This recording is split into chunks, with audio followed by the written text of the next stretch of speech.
Welcome back.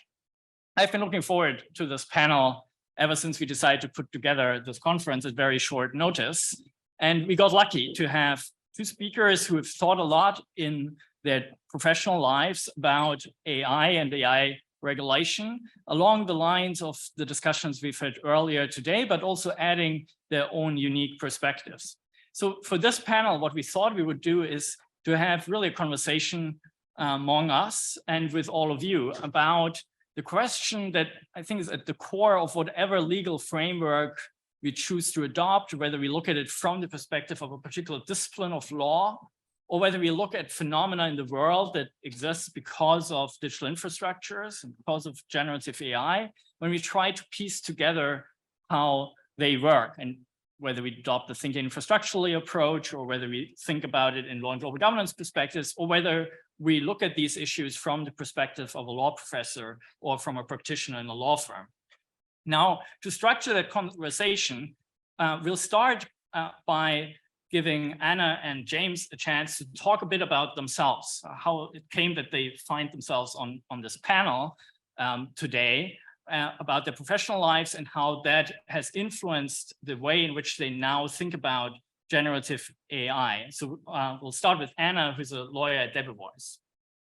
Thanks so much, Thomas. Thanks for having me. And everyone, it's great to be here with you. So I started working in the AI space about 5 years ago. I'd say it was around 2018, originally motivated by a background I had in neuroscience. But what we started seeing at that time, which I think is carried through to today, is really an accelerated adoption of AI technologies in highly regulated spaces. So for us, with our practice at our firm, that was predominantly in financial services. We were beginning to see banks and insurers really adopt these technologies in meaningful ways that were making their processes more efficient and were delivering value to their customers. But at the same time, they were trying to figure out what kinds of frameworks needed to be put in place internally to make sure that those risks were controlled, the risks of AI systems were controlled, and also that the systems were compliant. And that meant for them, I mean, I would say particularly around 2018 and then late in banking and then later in insurance, it really meant making sure that they were meeting regulatory expectations from a risk-based perspective around the kinds of models they were deploying and the kinds of data they were using. We'll kind of come back to this theme, I think, throughout today. But my practice has since expanded since then and encompasses also technology companies, and we help them with compliance and governance and regulatory defense as well. But we're often in conversations with regulators about what the expectations are around AI adoption, what kinds of risks the tools have, and what standards or processes will help mitigate those risks. And sometimes we engage in defensive investigations. So that's really the kind of core of my practice, but it'll inform what we talk about today when we talk about regulatory approaches and what that value chain actually looks like from a pragmatic perspective. So I'll turn it over to James. Hi, thank you also. I'm really grateful to be here. This is such a fascinating set of issues. I come at this from the funny perspective of having written about a mostly non-AI project. I was very involved with following the Google Books litigation over a decade ago. And when that was finally resolved, it came out with a set of fair use rulings, finding that Google could, with its library partners, scan millions of books in copyright to make a search engine. And that this ruling rested upon an idea that doing so wasn't in competition with the books and their authors and their traditional markets, that search was a transformative use. And this got me thinking about these kinds of large-scale uses. So along with several other scholars who were intrigued by these kinds of large-scale algorithmic uses of creative works, I wrote a bit about the copyright implications, and then sort of largely set it aside. And then as the wave of generative AI really burst out in the last couple of years, I found myself going back to those issues every time somebody asked a question about generative AI and copyright. And I started asking myself, did this analysis that these large-scale uses are almost always fair, transformative uses, does that hold up? And I don't know if it does, but the reasoning I used to get there no longer does. With a generative AI that can produce works that look on first inspection human-made. Suddenly you have works trained on creative works competing with human authors. And that basically junked the legal analysis I was using before. So I got this sudden professional interest in, okay, if this is forcing me to rethink something that I have believed for years, what else is new here? And so I've just been scrambling to keep up and try to figure out what else in my world, the things that I teach my students every year, is going to have to change. I asked my students this morning in a class about generative AI, you've read my casebook, which chapters am I going to have to put new material in the next revision? And it's a shockingly wide range of sections of the book. Thanks a lot. So, because they're both modest, let me plug for them that James's textbook is the best internet law textbook in the United States, and it's available for a very fair price. And if you don't want to pay, you can even click somewhere at the very bottom that you don't need to pay for it, but you should, because I think it's still the case the proceeds go to the EFF. 1/3 of the net revenues go to EFF. Exactly.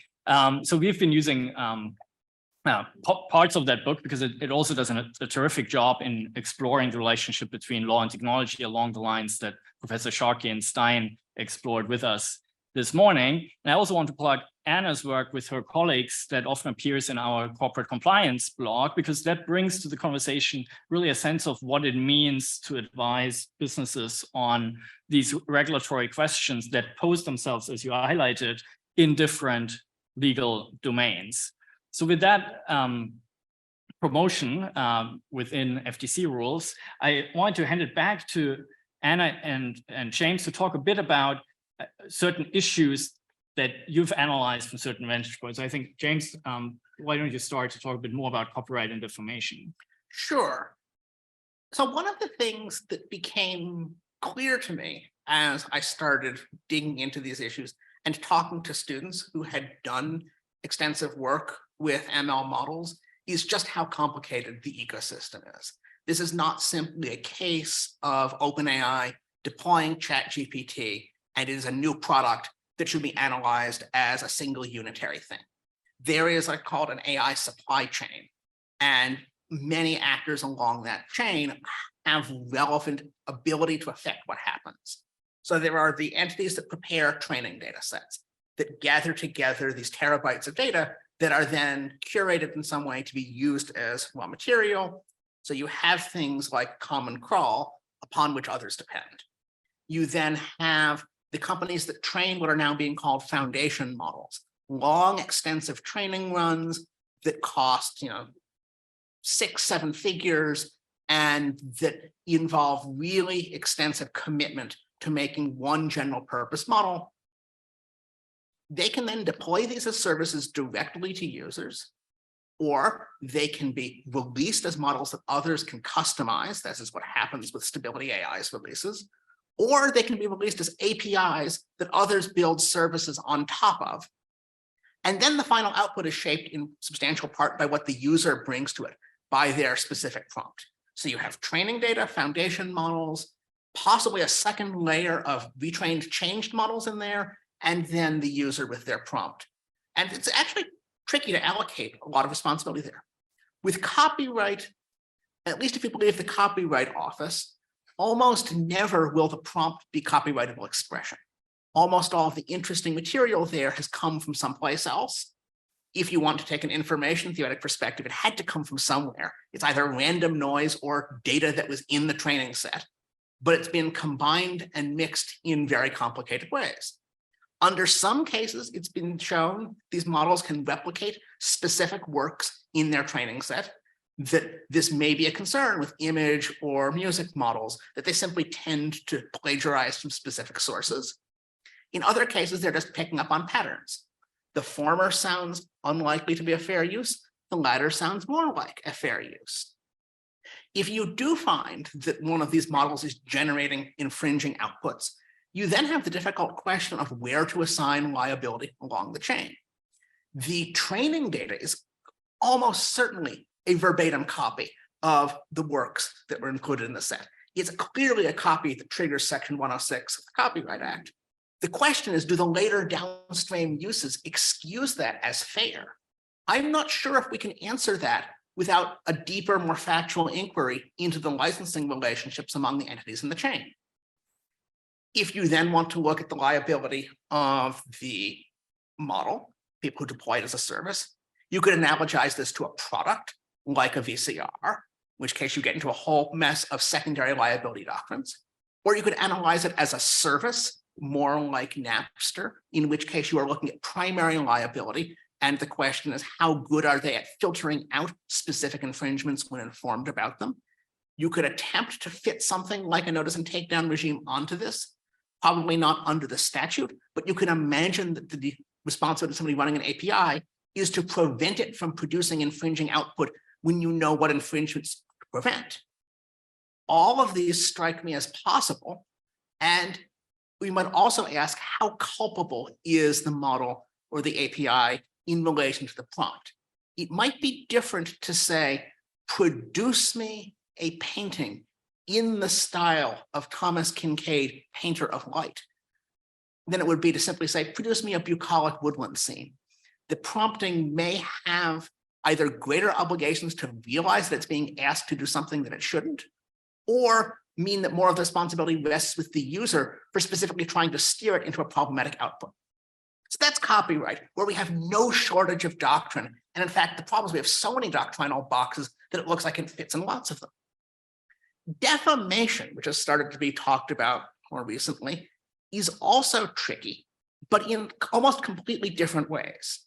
So the first thing with defamation is, if you can get your ChatGPT session to tell you that Ryan Reynolds is an arsonist, should you believe this as an assertion about the world that the movie actor has actually been going out setting people's homes on fires? Or should you regard this as bearing no more meaning than if you pulled tiles out of a Scrabble bag and they spelled Ryan Reynolds as an arsonist? Knowing that this is a statistical process, does that mean we should hesitate to treat it as conveying statements about the world?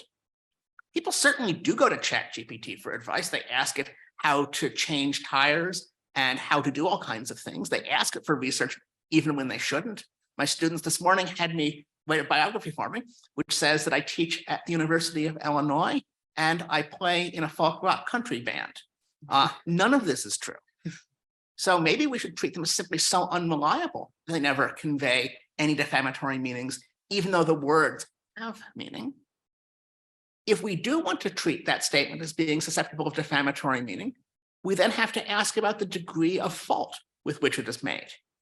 For a statement about a public figure, the usual standard is actual malice, either knowledge that the statement is false or a reckless disregard for its truth or falsity. It is hard to see how the ChatGPT large language model has a mental state of any of these things, unless we're prepared to make some fairly large philosophical leaps. Then should we attribute those states to the OpenAI Corporation? OpenAI is a corporation. It doesn't have mental states either, unless we attribute them to it.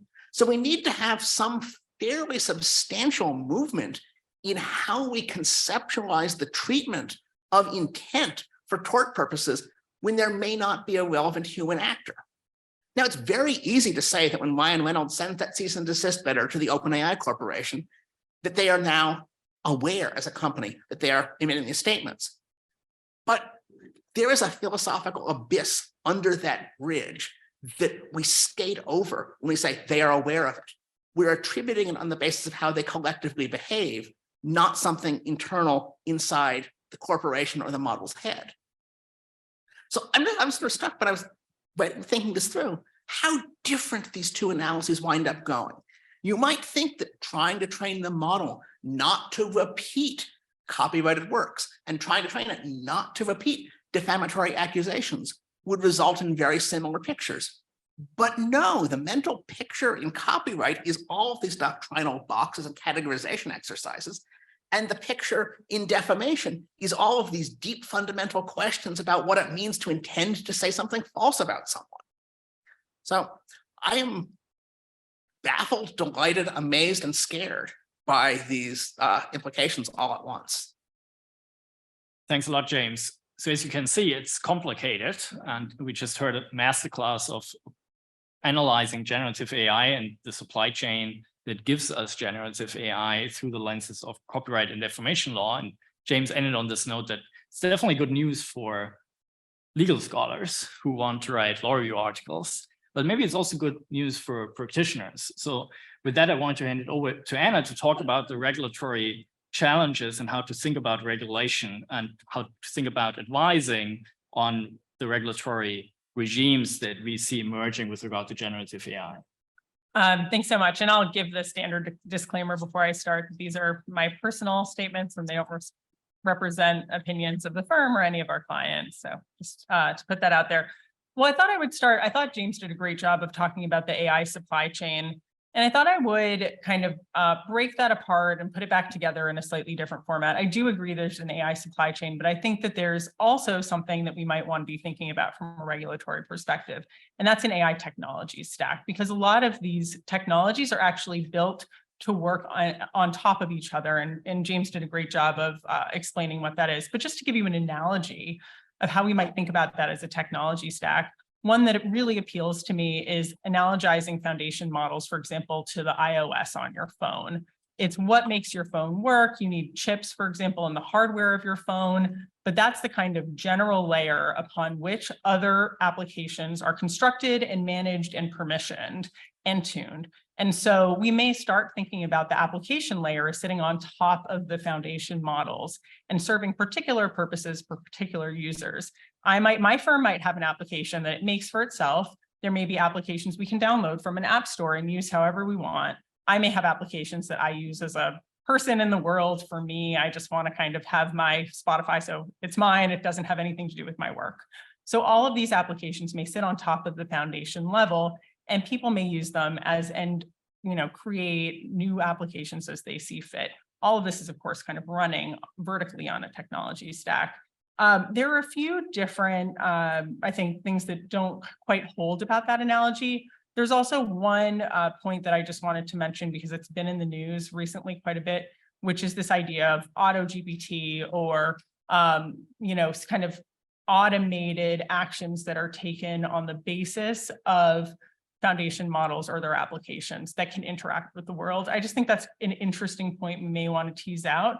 The fact that you may have an application that can autonomously accomplish tasks in the way that, for example, in the blockchain space, we may think about certain blockchain technologies as being autonomous in their ability to compute and execute. So then there may also be a set of downstream actors or entities that are affected by that kind of autonomous computation. So putting that together, we have both a supply chain, different actors across the supply chain, and a technology stack that's created where the actors have to work together potentially, or there may be allocation of control, allocation of rights and liabilities contractually among them, or technically among them. So turning briefly to the efforts to regulate this, I mean, the last panel talked about this a little bit, but I wanted to mention two challenges that I see as animating this debate to a certain extent. And these aren't the only challenges. They're just two I find particularly interesting. The first is how to regulate foundation models that are essentially multimodal, multi-purpose, and may act in ways that are unpredictable. This is, that last predictability point gets at something that I think we've heard a lot about lately, but it's this idea of emergent properties from foundation models. Properties that may be kind of induced from the characteristics of the models, but aren't necessarily constructed or coded in.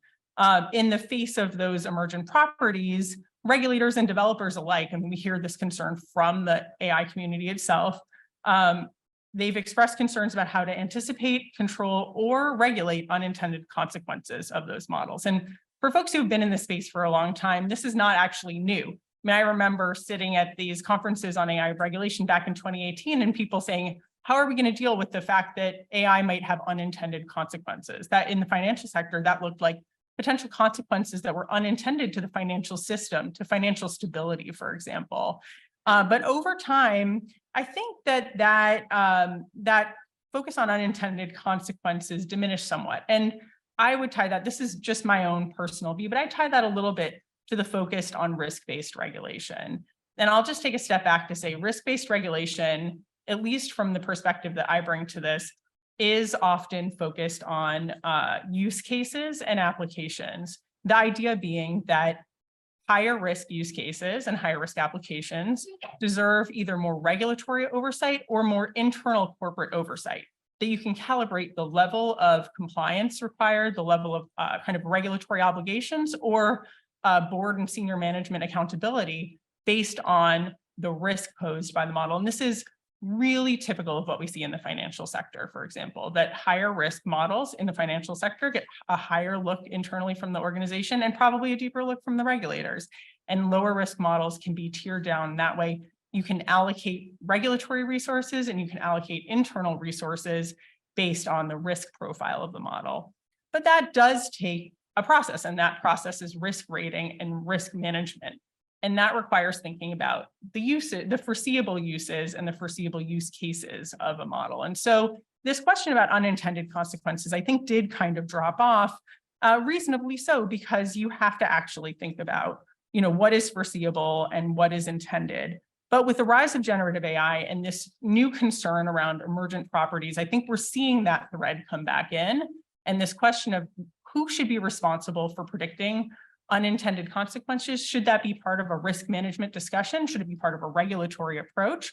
And how do we think about what is intended versus unintended from a regulatory perspective, or even from a liability perspective? And I know if we had Professor Sharkey up here on the panel, she would have a lot to say about unintended and intended consequences, given their importance in tort law.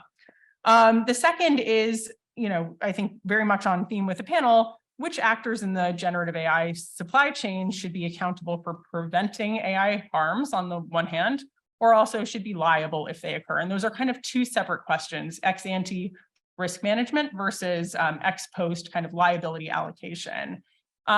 So, I think there are multiple ways of slicing this.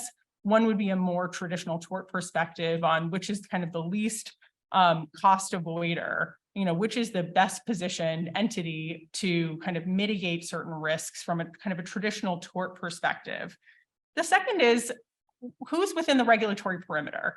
And this is an issue that comes up in financial services a lot, like which entities are actually statutorily regulated by a particular sectoral regulator and who can they impose costs on. That might then impose downstream costs on other kinds of entities who need to cooperate to ensure compliance, but the supervised entity or the regulated entity, there's a very clear kind of line drawn around that. And again, this is basically, say, kind of recent CFPB activity aside, and it's kind of my side comment in that, that's generally the approach the financial sector regulators take. They regulate, for the most part, banks and supervised institutions, but there are going to be important effects on entities like cloud providers, who then have to potentially cooperate in providing information. Usually those rights and those kind of responsibilities are allocated by contract to help bring in kind of regulatory assistance into the, or provide that regulatory assistance to the actual regulated entity. So often there's kind of an information transfer obligation, providing documentation, providing information on how models operate, providing testing results, for example, to the regulated entity, because they know if they get the question, they're going to have to come ask the cloud provider. So, the EU AI Act is kind of coming along and dealing with these issues. I know Thomas is going to talk about this soon, but as far as I understand, the approach there has generally been to think about putting most of the regulatory oversight on the actual foundation model developer, with only some, at least in the most recent proposals, only some regulatory obligations on the application providers if they're in domains that are otherwise considered high risk under the AI Act. And there are like two main challenges with this. I mean, I think there are some pros to that approach, and maybe we can talk about it. But a few challenges with this are whether the foundation model can actually be assessed under the criteria of the AI Act, whether it can be meaningfully assessed for things like likely risks and mitigation steps, or if those issues or those kind of risks and mitigations really have to happen at the application provider level, even if the application provider is the same as the model developer at the end of the day. And then the second is whether we're kind of inadvertently dropping out from this discussion, probably preemptively, the actual users of these models. So for example, if I could go in and, create defamatory content or infringe someone's copyrights, or if I could go in and create a very harmful, set of materials that might release information that would seriously invade someone's privacy rights, to what extent should the actual user or operator of the model be liable? And that does get to these tensions between allocating risk to bigger corporations that are able to deal with it versus smaller individuals who may not be able to. But we may come to a world in which understanding kind of intentional use and misuse by the operators of these models becomes very important. And we may want to think a little bit more about the downstream actors as opposed to just the upstream one. So that's a lot to start the discussion, but just a few jumping off points. Thanks so much. So we titled this panel, How to Allocate Risk, Rights, and Responsibilities Along the Generative AI Supply Chain. And as it's become clear, it's a really difficult question. In some ways, the panel encapsulates elements of each other panel that we are going to hear from today. So to give a bit more specificity, I will follow up with one question for James and for Anna to dig a bit deeper into the ways in which different kinds of regulatory regimes might try to answer that kind of question. I'm using regulatory very loosely here, as we tend to do at Guarini Global Law and Tech. So we not only mean government passing a law and enforcing it in some top-down kind of manner, we're also interested in regulation through contracts, so how different businesses might assign rights and responsibilities among each other through contract. We're also thinking about standard setting and the role of standard setters that either get delegated authority from some governmental regulation, or that just play the role of giving guidance to industry how to design, say, safe foundational models. So the question I want to pose to James is a question that already came up earlier today, which is the Section 230 question, which of course has been at the center of a lot of internet law debates over the years. It's also subject of current litigation in front of the Supreme Court, where the question becomes to what extent there should be some kind of recalibration of the liability shield that intermediaries enjoy with regard to user-generated content. And as it turns out, the kind of analysis that James presented with regard to copyright and defamation law is really interesting because of the different intermediary liability shields that exist for copyright and other kinds of user-generated content. So I was curious how you think about those issues and whether, to put it blatantly, whether you think that a Section 230 claim can be made with regard to content that has been generated by a GPT. So yet again, I'm stunned by how much generative AI cuts crossways through existing legal regimes, and how much it doesn't respect the neat boxes that internet scholars have tried to draw for them. So first of all, as you know, Section 230 doesn't apply to copyright claims. They're governed by, if at all, the Section 512 safe harbors. It is very difficult to take a foundation model or a model as deployed and argue that it fits within the 512c safe harbor for content stored at the direction of a user. There was no user direction involved in training a model on millions of sources. There's the 512d safe harbor for information location tools, but it's not really that clear that this would apply to a model which produces its own answers rather than merely referring you to a source. So I could see the argument that a chat assistant wired to a search engine like Bard or Sydney might retain that immunity to the extent it refers to external sources and merely replicates a short summary of them. But it's not, this matter is not free from doubt.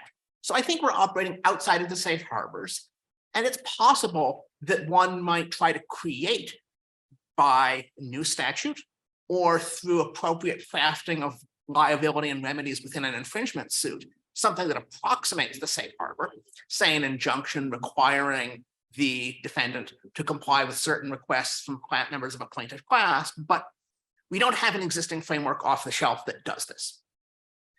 Over in all of the non-IP parts of the world, So in the parts where section 230 applies, the question is fundamentally, are the outputs of a generative AI information provided by another information content provider? They're information, but what is the source of that information? And we have case law that tries to distinguish between outputs returned to the user that involve trivial minor reformatting and ones in which the defendant contributes materially to the alleged illegality of the content. So that if the defendant drops a few words from a quotation, that won't make the quotation suddenly first-party content not covered by 230. But if it drops the word not from that quotation so that it becomes defamatory instead of undefamatory, then it has materially contributed to the illegality, and 230 might not apply. So let's take our defamation analysis and ask, when ChatGPT reports that Ryan Reynolds is an arsonist, where is this coming from? It's not coming from any specific third-party source. That would seem to be game, set, and match. There's not a treasure trove of content on the internet making this claim. This is something that the AI, to use the currently fashionable term, has hallucinated. Except that hallucination is based upon the pattern of the sources it has ingested in its training data. And if certain associations are common, then you could argue that the sort of Mad Lib style movie star and crime is simply a fill in the blanks that it's filled in statistically, and that it's simply replicating those patterns. That's at least how the argument would go. I don't think that I buy it where the combination is defamatory or something otherwise unlawful as to a particular individual in a specific way that was not present in a specific source in the data. I don't know that you could pull 230 into that collective kind of claim. So then it may be that a lot of the material generated by these AIs sits outside of section 230. Except that we need to be very, very careful with this line of analysis. Let's go not to defamation, but to privacy, where I would have until a few months ago, until today, would have told you that the 230 analysis is almost exactly parallel. When the search engine shows a snippet quoting from another page, when the material would be defamatory if it was true, and false light or disclosure of private facts if it's true, sorry, defamatory if it's false, and public disclosure of private facts if it's false, that 230 applies sort of equally regardless of the truth or falsity. But if we are looking at an AI that reports a true private fact about somebody, unless it's true by complete happenstance, it's true because it's replicating something in the training data. In short, we're looking at a case where 230 likely does apply. And so the application of the section 230 minute here is going to turn on very fine questions that deal with the degree to which the outputs are traceable to specific inputs. That is going to be a complicated, strange question. The Supreme Court in the Gonzalez case is currently looking at the application of 230 to the outputs of algorithmic processes. I don't know if that quite maps onto the question that I've just been discussing. We may get some words in the Supreme Court about the ranking algorithms and other things there, but I don't know if those answers are going to discuss the questions that are specific to generative AI. It may well be they adopt an interpretation of 230 that has massive consequences for everything we're seeing, but it's not likely, I think, unless they're doing a lot of outside reading, to have been informed by the specifics of the conversations that we are having and others at events like this are having. Thanks a lot, James. Before I turn it over to Anna with a regulatory design question or a set of questions, I just wanted to pick up on the theme that comes out of James's answers, which is that this is a really exciting and really complicated space. And as someone who has been in this field, not as long as James, but for a number of years now, it really feels like a different kind of moment. And when we put together this conference, it's always useful to check yourself whether you're just following the hype. Everyone needs a generative AI conference now, but it really doesn't feel like hype. It feels genuine with regard to the kinds of questions that present themselves, for which answers are really difficult to come by. And that relates both to the question with which we started today. What do we as lawyers need to know about these technologies, about the infrastructures? How should we think about them? It relates to existing legal domains, as we saw in the previous panel, when we explored data protection and privacy laws as like regulatory frameworks that apply to generative AI systems, where then the question becomes, how can a compliance be achieved? What would it mean to redesign foundational models to grant the affordances that the general data protection regulation requires? And it's also true when we're thinking about new regulatory frameworks. So the question I want to pose to Anna is about new regulatory frameworks and what kind of approaches to take. So you already introduced the risk-based approach that we know from financial markets regulation.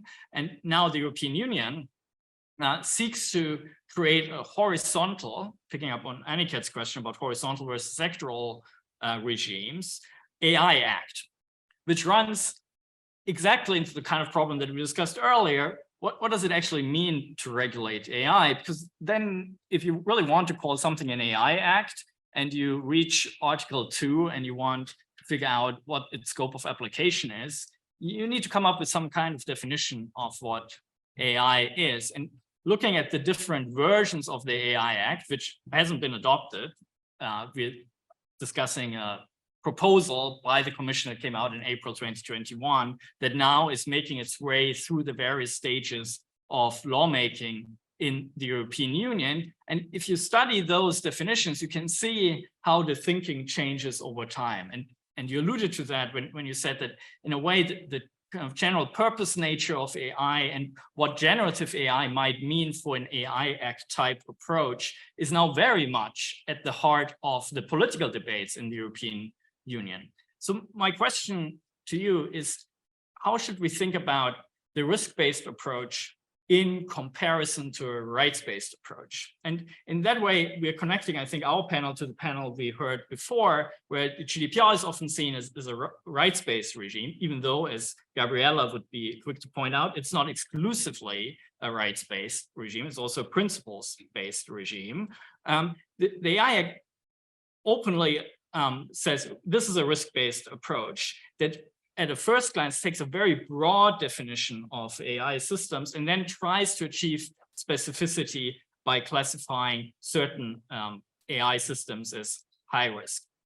And I understood you to say earlier that there's value in that kind of approach in principle, but the devil is probably in the detail. So I was curious whether you could expand a bit more on where there might be value in a rights-based approach that the White House seems to have endorsed to a certain extent with its template for a Bill of Rights, which of course is very language that appeals to American audience, and where conversely, the AI Act needs to figure out how to exactly allocate risks, which in a way follows on to what you said earlier, that it's one way to distinguish between sectors where we think the use of AI is high risk because we care about that sector, because we care about how students are graded. So use of AI for grading in an educational context, that's high risk.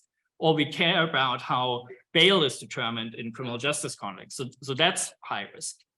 But there's also the question of how to cut through the AI stack with which you started. And just setting the AI, I'm curious whether you think that the European lawmakers or the discourse around AI, risk-based AI regulation has really figured out how to think about AI, because the last proposal still seems to run on the idea that AI is a thing that needs to be regulated, and the distinguishing comes more on the sectoral side rather than on the stack side.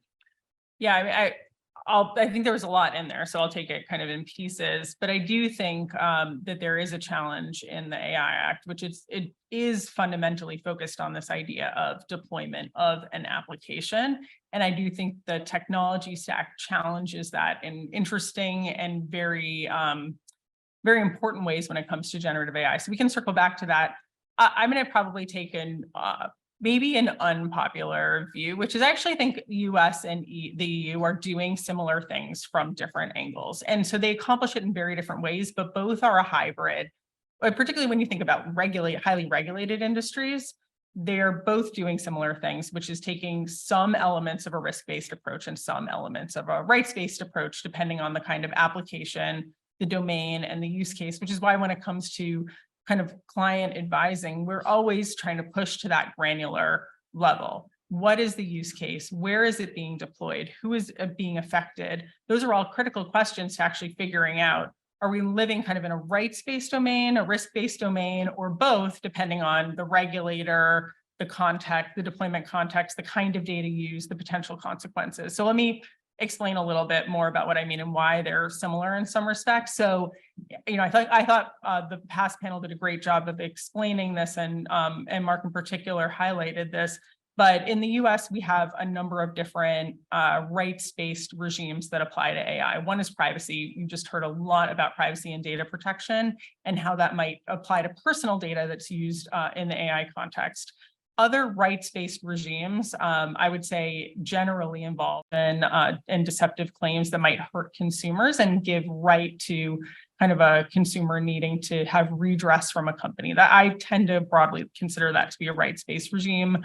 Copyright, of course, in some respects, enforces individual rights. So do the civil rights laws. And that's an area where we've seen regulators, particularly the Department of Justice, be very active with respect to AI, is in interrogating how, and also the EEOC, I should mention, how civil rights laws, which are, decades old, apply to these new technologies and may need to give rights give rise to claims that models may or applications may discriminate based on certain protected classes, for example. So those are all kinds of, certain kinds of rights-based regimes. I think risk-based regimes, on the other hand, often come from this idea of needing to regulate a larger kind of set of properties of AI models. And I think Mark mentioned that with safety.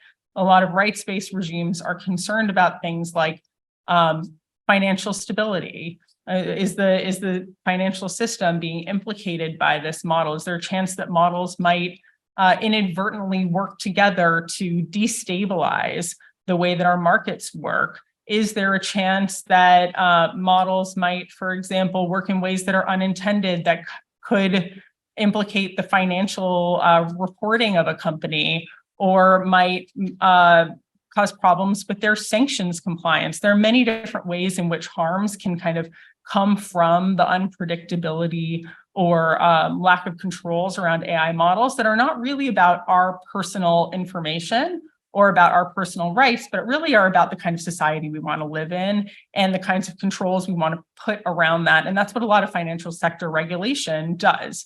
And so you may have financial sector regulators that are on the one hand concerned about things like fair lending, and also on the other hand are concerned about things like financial sector stability. And so you have these things. Again, I'm just using the financial sector as an example because I live in this space more frequently. You may come to a point where you see both of those types of approaches applying. And I think that's some of what the AI Act is trying to do. It's trying to say we both care about things like fundamental rights and privacy, and we're going to refer to the GDPR, and we're going to refer to fundamental rights, even if we're not necessarily going to get into all the nitty-gritty on discrimination law and which ones apply. Like that kind of comes at a later point, maybe with standard setting organizations. But we're going to refer to that. We're going to give rise to at least certain obligations we think may help with that, and tie it to, tie the AI Act to the AI liability regime or the product liability regime and the kinds of claims people can bring. We're going to have a rights-based or kind of consumer protection lens around that and say, let's look at the individual and the way individual rights are implicated. But let's also take a very broad safety-based lens and look at things like critical infrastructure and how critical infrastructure is implicated by AI. And again, the financial markets. We may not put all of the requirements there. We may defer to financial sector regulators to do that. But I think what the AI Act is trying to do is bring all those strands together. And then what makes it different, I would say on the whole from the US, is it's also trying to create a floor that applies regardless of the sectoral regulation. So it's trying to kind of plug some of the gaps and the holes that might exist in the US and create like a general set of obligations that might apply even more broadly than we have here. So there are certainly differences, but I do see both of them as a hybrid of rights and risk-based approach. And I think with the kinds of properties of AI systems, that actually does make a lot of sense. It makes sense to bring both of those together. And then the question is often comes down to, well, what does that mean in practice and who gets to decide? Like who gets to decide what is lawful or unlawful, what's biased or not biased? Who gets to decide how to fix it and what remedies do we want to afford in those situations? Is it just a right to, delete or correct information, or do we need broader kinds of remedies because we're thinking at the model level and not just the individual level? And then who enforces? Is it, is enforcement usually going to be by private actors? Should it be by regulators? Which regulators? There are a lot of enforcement and coordination issues. So it's certainly a multifaceted area. And I think for the law students in the audience, this is why it's a great time to get involved in this, because you can bring so many of these threads together.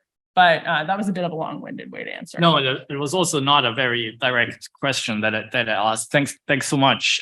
So I want to give all of you a chance to also ask questions. We'll actually collect a bunch and then give Anna and James a chance to respond to them and to each other. So Angelina and Yaron, my amazing colleagues, are on mic duty during this session, without whom I could not have organized anything.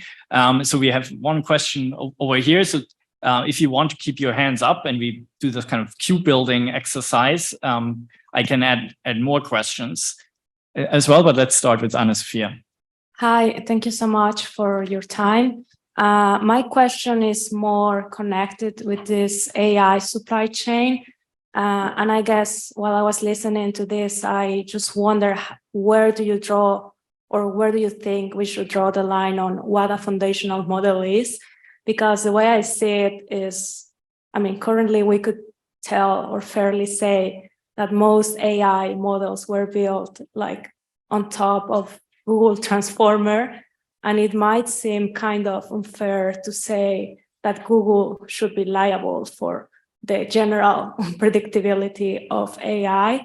And my other question, also connected to that, is from a governance perspective, more like a company governance perspective, and is on what do you think companies should do to allocate this risk, to keep retraining the model without being such a high burden, and also considering that there might be more actors than Google, like open source models or companies, or really small startups, or there might be things like OpenAI that benefit a lot from Google Transformers.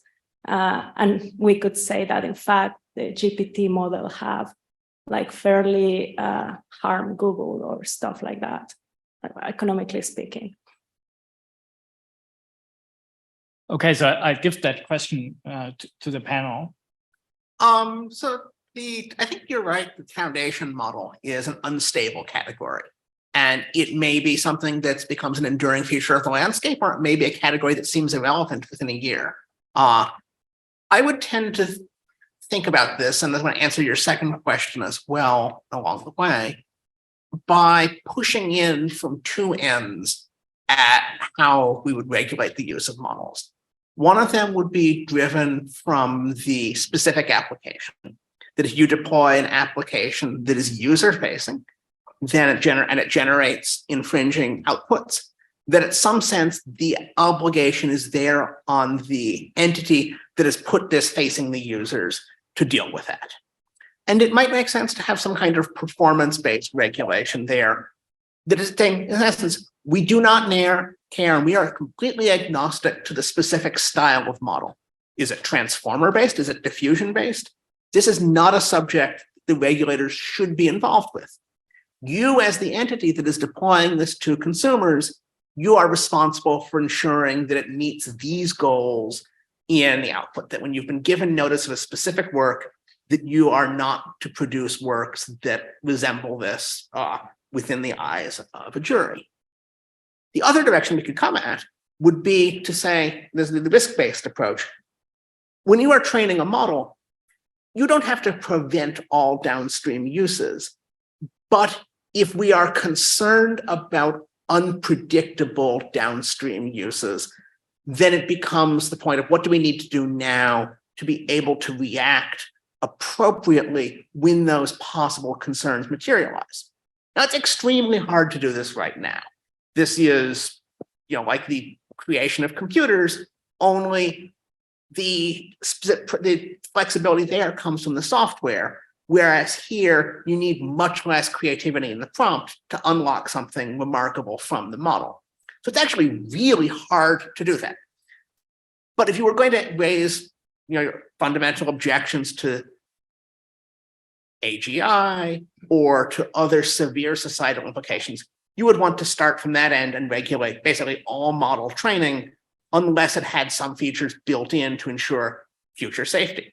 I don't know what those are, but I think the only reason you get to the foundation models is either because you are either going back from specific dangerous applications or forward by trying to limit all capabilities.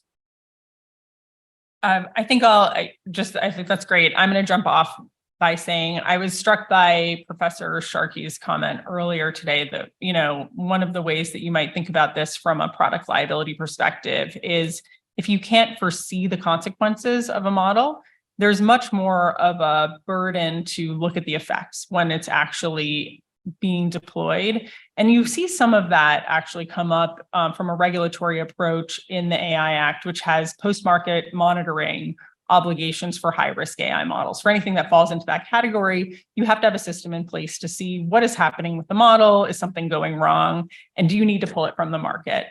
I think, there's a big question along this whole, line of discussion about who should those kinds of obligations apply to? Should they apply to the foundation model provider? Should they apply to the application developer? But from a corporate governance perspective, maybe it doesn't matter because often you can do that kind of work as a matter of good governance, even if it's not required from a regulatory perspective. Nothing would stop a company, and I think nothing does stop companies from saying, you know what we care about are things like customer feedback. Are we monitoring customer feedback for complaints that the model isn't working as anticipated? Are we creating pipelines for employees to raise issues in a way that allows us to be agile and flexible in how we respond and not responding to media reports or regulatory inquiries? There's a certain extent to which you can stay ahead of these issues by actually creating good internal governance and may actually help you say, okay, you know what, we need to put this on hold. We need to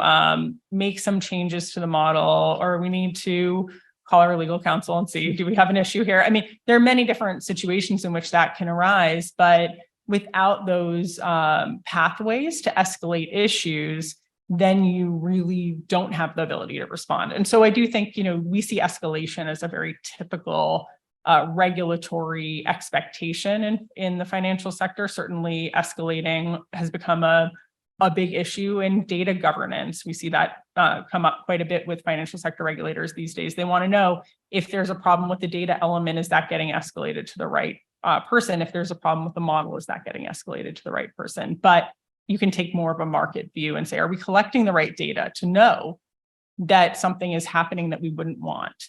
Do we have the right systems in place to monitor the outputs of these models? So that might bump up against some of the kinds of confidentiality and sensitivity issues that may also come into play if people want to use these anonymously. But from a corporate governance perspective, it may be that certain actors decide, you know what, we really just need to have an eye on this, and we're going to do that regardless of whether it's required of us. So I put that out there as just, one answer to the corporate governance piece, which is that is just one tool in a corporate governance toolbox that might be deployed by the right actor in the right circumstances. Okay, we have time for one more question. I've heard this, I think, come up in every panel, and so I'd be just love to hear your reaction to the phrase pull the model from the market. If a model is just a bunch of numbers, that's very easily copied and distributed. So for example, Facebook's model of language is just kind of freely available. If you go to say the Reddit machine learning, how do you pull something from the market when it's just a bunch of numbers that's out there? And how do you think about risk and liability if that is being misused? So I also, if there are no other questions, I use the opportunity to build my question on top of Stein's question stack. And by bringing it back to the initial question, which was about allocating risk, rights, and responsibility along the generative AI supply chain, which is a question that kind of assumes that there's a supply chain. And I think Stein's question also implicitly, at least, questions whether that's the right way of framing the issue. If you think about other kinds of supply chains where we build a car out of different components, we need to make sure that each component is certified and put together in a way that's safe and got the approval from the relevant road safety authority.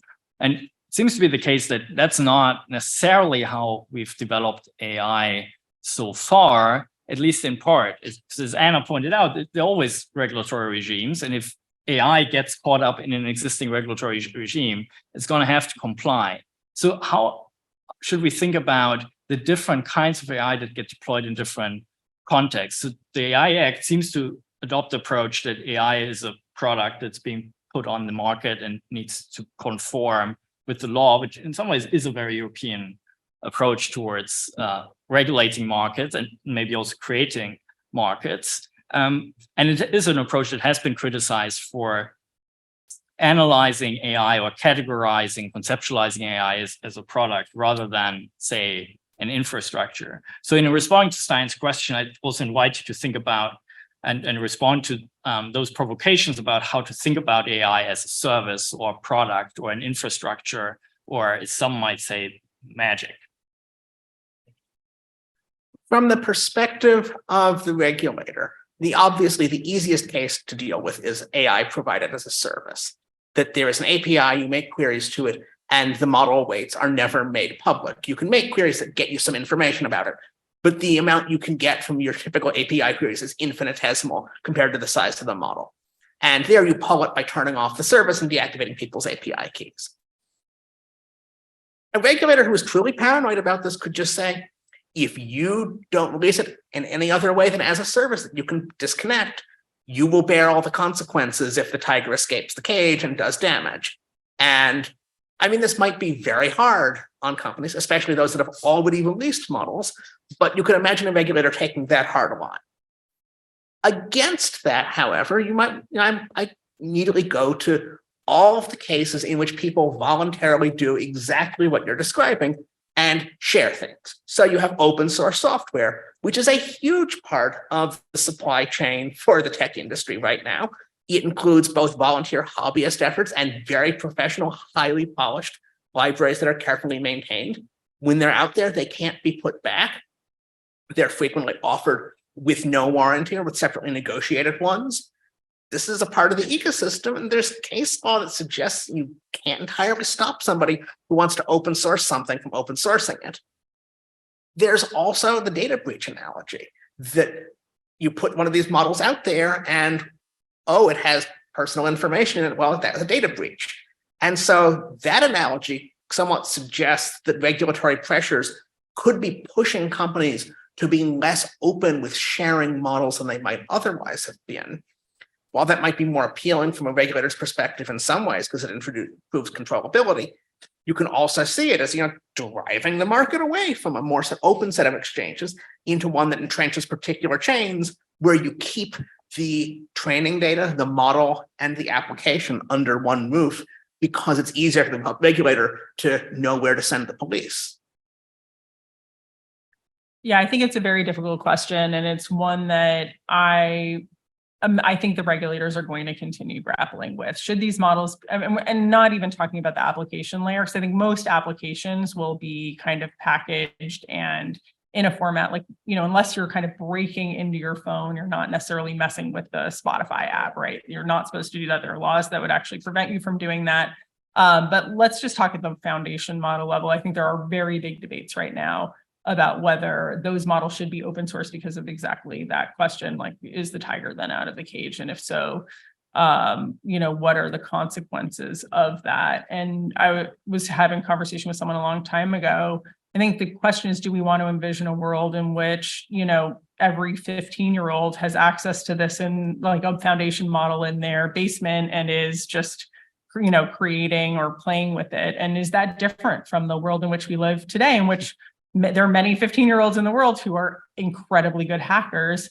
What kinds of controls do we want around this? But there are, competitive arguments against limiting access and therefore kind of controlling market share. So I think this is going to be a big issue for the regulators going forward. I think we're going to see the competition regulators maybe weigh in on this in the future, although I'm not a competition lawyer, so don't take my word on that. But I do think that's kind of where we're headed, is into a larger debate about how this market shakes out. And we're in very, very, very early days in terms of really understanding what is this market and who are the players, and really where does that technology stack end up creating value for companies. Right now, that value proposition is still nascent. And so as the market develops, I think that question will continue to resonate and be debated. Okay, thanks a lot for the segue also to the next panel, which is going to be about infrastructural power and competition. But before that, let's take a break until 4:50 p.m. to refresh. And let's thank Anna and James for the amazing panel. Thanks a lot. Sorry.